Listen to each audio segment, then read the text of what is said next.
Bismillahirrahmanirrahim. Assalamualaikum warahmatullahi wabarakatuh. Kembali lagi bersama Ambas TV. Kali ini kita akan bercerita mengenai perompak yang bertaubat. Mau tahu ceritanya seperti apa? Yuk saksikan bersama-sama, inilah ceritanya.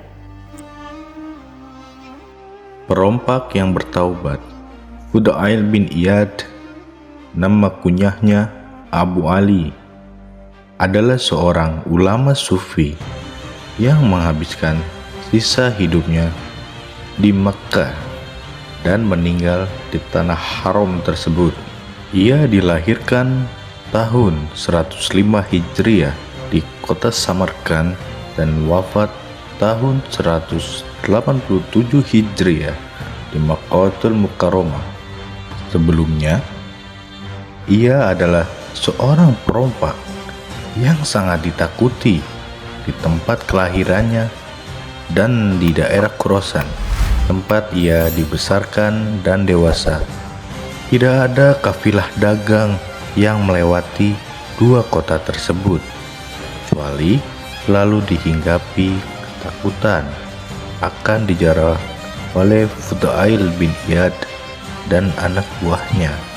Suatu ketika, Fudail dan anak buahnya sedang beristirahat di tempat persembunyiannya seperti biasanya.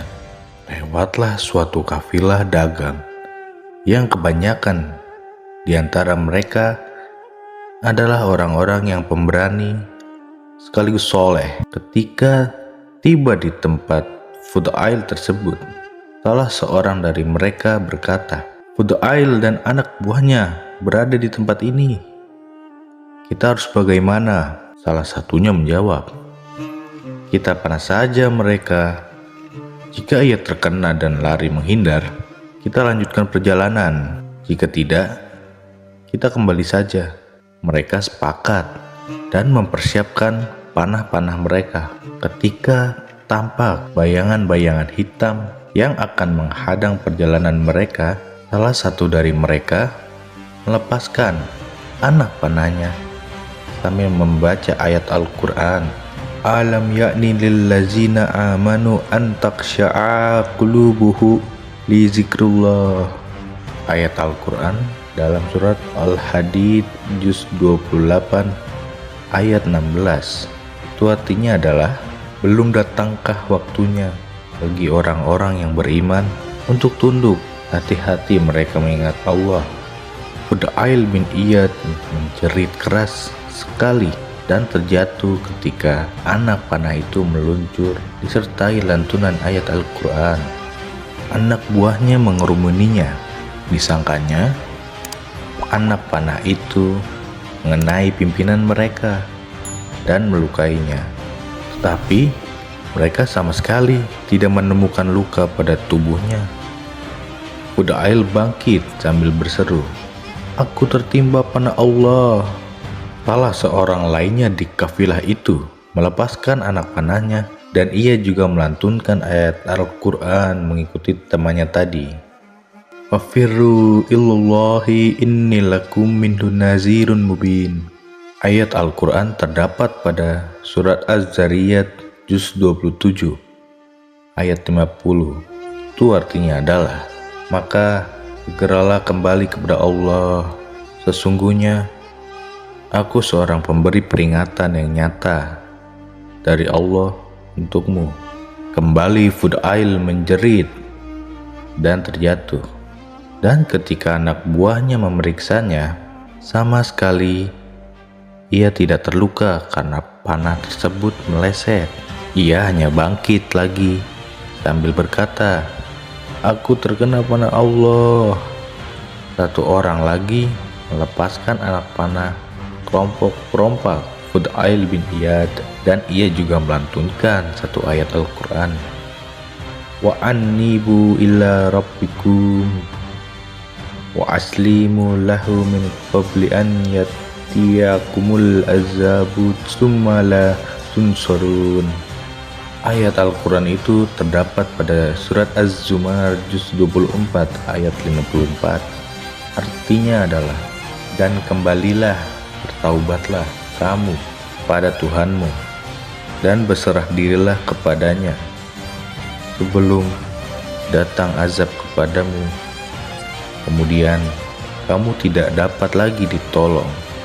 Lagi-lagi Fudail menjerit lebih keras, walau anak panah itu tidak mengenai dirinya. Ia berkata kepada anak buahnya, "Kalian semua pulanglah. Aku menyesal telah melakukan semua kejahatan ini. Hatiku takut kepada Allah. Aku akan meninggalkan semua yang telah aku lakukan selama ini." Fudail segera pulang. Kemudian ia berkemas untuk meninggalkan tempatnya, bergelimang dengan kejahatan tersebut. Ia berniat hijrah ke Makkahul Mukarramah dan tinggal di sana untuk menebus semua kesalahannya selama ini dengan bertaubat dan beribadah di tanah haram tersebut.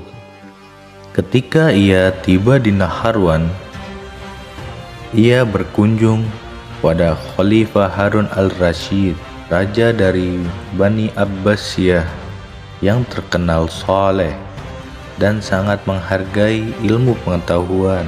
Ketika tiba di hadapannya, tiba-tiba Harun al-Rashid berkata, "Hai Fudail, sungguhnya dalam mimpiku aku mendengar seruan. Fudail takut kepada Allah.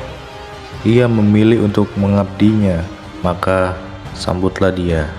Mendengar ucapan tersebut, Fudail menjerit dan berkata, "Ya Allah, dengan kemuliaan dan kebesaran-Mu, Engkau cintai hamba-Mu yang penuh dosa ini, yang telah meninggalkan-Mu selama 40 tahun dalam gelimang dosa."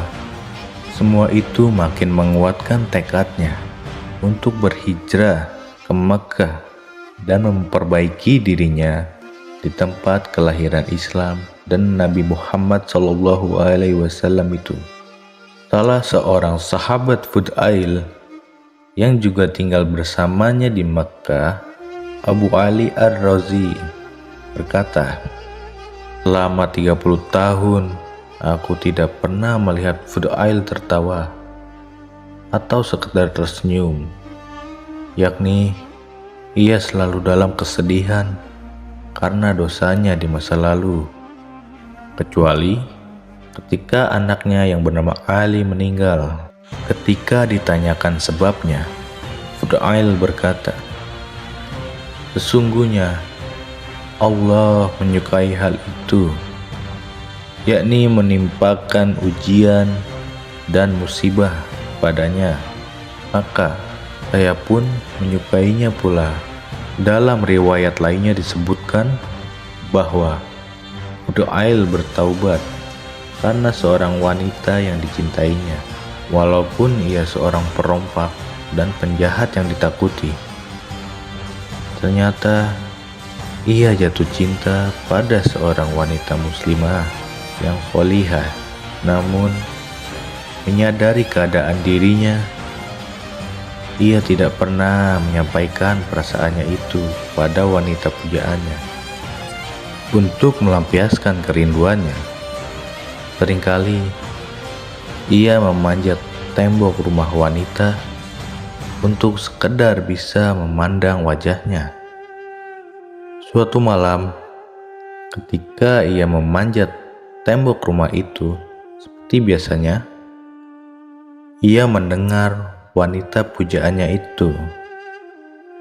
Dalam riwayat lain, suara seseorang atau suara tanpa wujud atau hatif sedang membaca Al-Quran, surat Al-Hadid ayat 16 yang berbunyi, "Alam ya'ni lillazina amanu an taksha'a qulubuhum li zikrullah," yang artinya adalah, belum datangkah waktunya bagi orang-orang yang beriman untuk tunduk hati-hati mereka mengingat Allah.